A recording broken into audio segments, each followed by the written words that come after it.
Alrighty, so today I'm going to show you guys how to turn your sketches into digital art. And so what you're going to want to do first is find a sketch of yours that you would like to turn into a digital art piece. It could be anywhere from your sketchbook, anything you draw, just as long as you want to turn it into a digital art piece. For me, it's going to be this today. Please don't mind my pen falling. So this is the sketch that I want to use to turn into a digital art piece.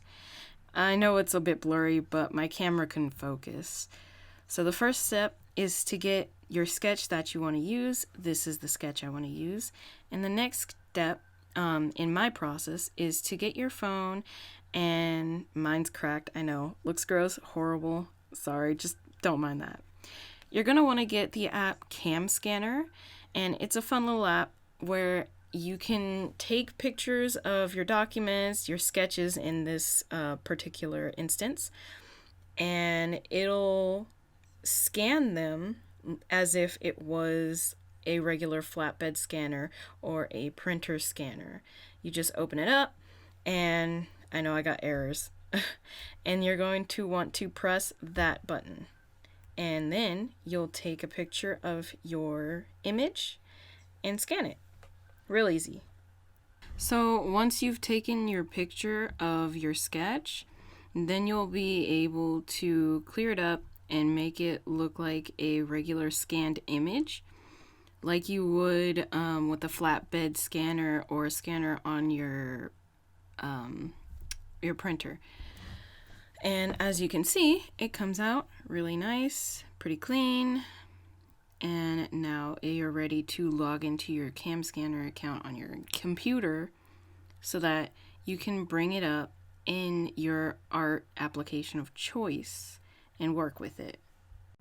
So from here, I'm going to just show you how I'm going to turn the sketch into a fully kind of rendered digital art piece.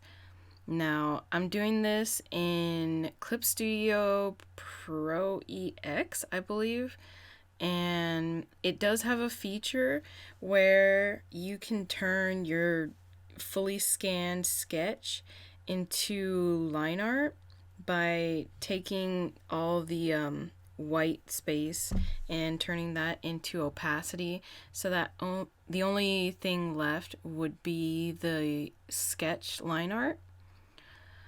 And I was going to show that, but in this tutorial, I thought it would just be better to do my regular method of going over my sketch and making line art for it, since I had already tampered with this sketch beforehand, and I did do the opacity method, and I didn't quite like the outcome.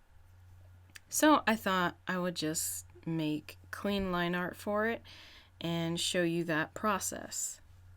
So basically what I'm doing right now is actually preparing this sketch so that I can turn the white into opacity, and I'm just cleaning up any little imperfections that I don't really want to be line art.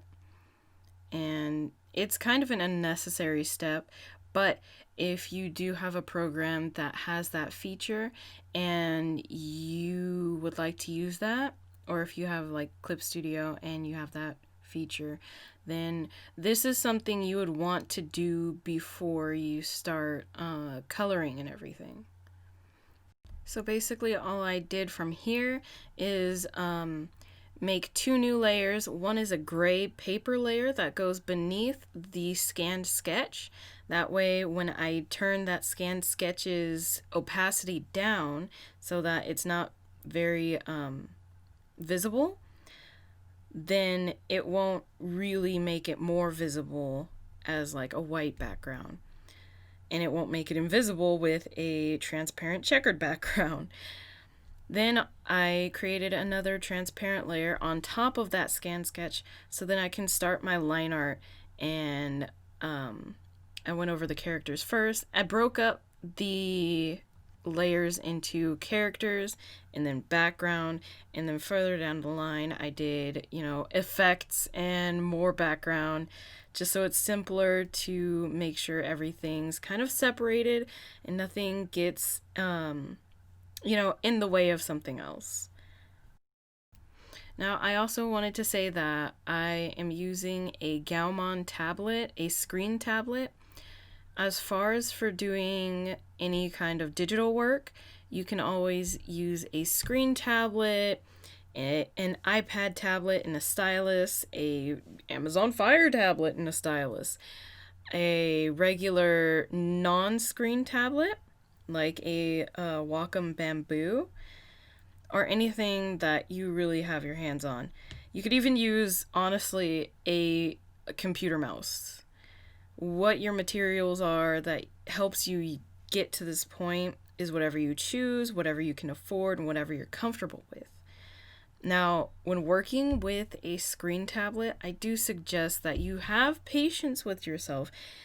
Actually, when you're working with any kind of tablet, I suggest that you have patience with yourself because it's going to take a little bit of time to get used to the feel and the kind of disconnect, especially if you're not using a screen tablet, of what you're seeing versus like where your hands are. And the more practice you get with that, the better you'll become. And it'll come easier. And right now, I'm kind of putting on the finishing touches and making the background nice and dreamy and luminescent and pretty, and finishing everything up pretty much.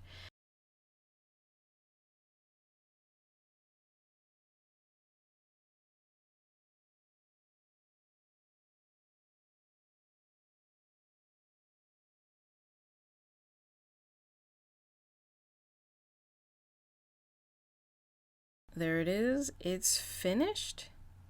And this is going to go up on my Patreon as a thank you to any of my patrons that choose to support me. And I hope you learned a little bit in this tutorial. I hope it helped you. If you need anything more and you have more questions for me, just comment them down below and I'll try to answer them as best as I can.